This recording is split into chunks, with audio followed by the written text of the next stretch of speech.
اپنے محل دار کا خیال کیجئے، اخلاق سے بات کیجئے.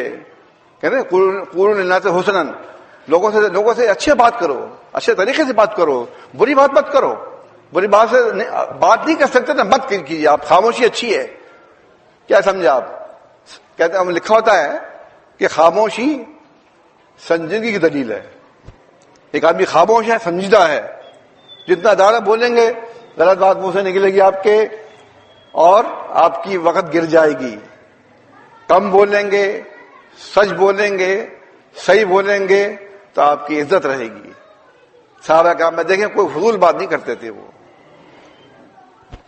بہرحال یہ جملہ حقوق الوالدین کے سلسلے میں آیا تو میں نے کچھ بتا دیا آپ کو. آگے ہے وہ شہادت دور، وہ شہادت دور ثلاثاً، 3 دفعہ فرمایا آپ نے جھوٹی گواہی دینا، جھوٹی گواہی دینا، جھوٹی گواہی دینا.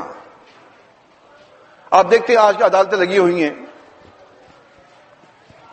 باقاعدہ آواز لگائی جاتی ہے اگر کسی کو گواہ چاہیے تو آ جائے، کسی کو تاریخ چاہیے تو آ جائے، کسی کی مقدمہ پھنسا ہوا تو آ جائے. لوگ چھوڑے ہوئے انہوں نے اعلان. میں خود کھڑا ہوا تھا وہاں پر تو مجھے بڑی حیرت ہوئی کہ یہ عدل کے نام سے عدالت ہے اور کام کا جو حال ہے وہ عدل تو چھو کے بھی نہیں نکلا. تو یہ حال ہے کہ جھوٹی گواہی دلوا کر کیس کو جتوا دیتے ہیں.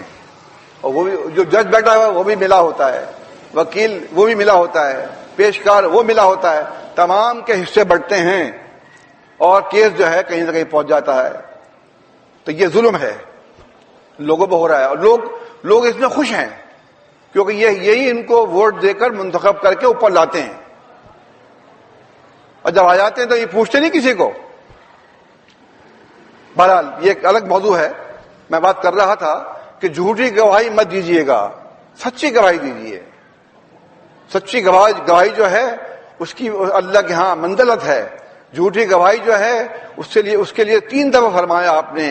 اور یہ فرمایا کہ یعنی آپ کہتے رہے، آگے لفظ آ رہے ہیں وما زالا یکررها حتی قلنا لیتہ سکت، کہ اللہ کے نبی صلی اللہ علیہ وسلم یہ بار بار دہراتے رہے، ہم نے سوچا کہ شاید آپ چپ نہیں ہوں گے. اتنی مرتبہ بیان کیا جھوٹی گواہی مت دینا، جھوٹی گواہی مت دینا، جھوٹی گواہی مت دینا. تو اس کا دھیان رکھیے، جھوٹ مت بولیے، سچ بولیے. حضرت عبداللہ بن عمرو رضی اللہ تعالی عنہ بیان کرتے ہیں جاء اعرابی الی النبی صلی اللہ علیہ وسلم فقال یا رسول اللہ ما الکبائر. اوپر کی روایت ابو بکر سے تھی اور نیچے روایت کر رہے ہیں عبداللہ بن عمرو بن عاص رضی اللہ تعالی عنہما. کہتے ہیں کہ ایک دیہاتی صحابی آئے اللہ کے نبی صلی اللہ علیہ وسلم کے پاس. انہوں نے کہا کہ یا رسول اللہ بڑے بڑے گناہ جو ہیں ذرا مجھے بتائیے. قال، آپ نے فرمایا الاشراک باللہ. قال ثم ماذا؟ اس نے کہا پھر کون؟ ثم حقوق الوالدین. پھر فرمایا آپ نے والدین کی نافرمانی کرنا.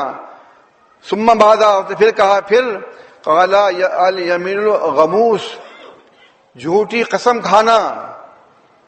قلت ومل یمین الغموس، میں نے کہا کہ یہ کیا چیز غموس یمین، یہ کیا مطلب ہے اس کا؟ قال الذی یقتطع مال امرئ مسلم هو فیہا کاذب. اس کا مطلب یہ ہے کہ کسی مسلم شخص کا ناجائز طریقے سے جھوٹ بول کر مال کھا جانا. جھوٹ بول کر کوئی بات نہیں آ گئی، جھوٹی گواہی یا جھوٹ بولنا. تو یا الیمین الغموس کا مطلب یہ ہے کہ کسی مسلم آدمی کا جھوٹ بول کر مال کو کھا جانا. یہ کبھی مت کرنا. مال کسی کا مت کھائیے گا، حلال کھائیے، برکت ہوگی اس میں.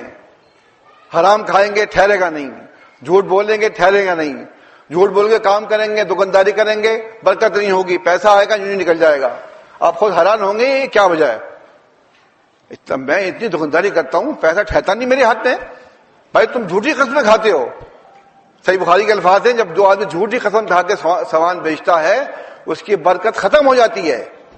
اب پیسہ تو آیا، برکت نہیں ہے، ختم. تو برکت بھی بڑی چیز ہے. اللہ کی نبی صلی اللہ علیہ وسلم نے جو فرمایا ہے برکت بڑی چیز ہے. کیا فرماتے ہیں؟ وہ ایک کپی رکھی، صحیح مسلم میں ہے، ایک کپی تھی گھی کی. ایک خاتون رضی اللہ عنہا بڑی بھی، وہ اس میں سب گھی نکال کے اور اپنے کام میں لیتی رہتی، نکالتی رہتی، نکالتی کھاتی رہتی. کافی دن گزر گئے. ایک دن انہوں نے سوچا کپی کا گھی ختم ہی نہیں ہو رہا. وہ کپی اتار کے دیکھا، اس میں تو گھی تھوڑا تھا، وہ ڈالا انہوں نے، اس کے بعد ختم ہو گیا. جب ختم ہو گیا تو وہ گئیں اور کہا کہ یا رسول اللہ صلی اللہ علیہ وسلم، میرے پاس یہ کپی ہے گھی کی، اس میں گھی تھا، میں کافی عرصے سے اس میں سے گھی لے کے میں استعمال کر رہی تھی، تو میرے دل میں یہ آیا کہ یہ گھی اتنی سی کپی میں کب تک چلے گا، ہے ابھی؟ جب میں نے دیکھا تو تھا، اس کے بعد ختم ہو گیا. تو فرمایا اللہ کے نبی صلی اللہ علیہ وسلم نے، اگر آپ نہ دیکھتی تو چلتا رہتا، یہ برکت چلتی رہتی. سلام.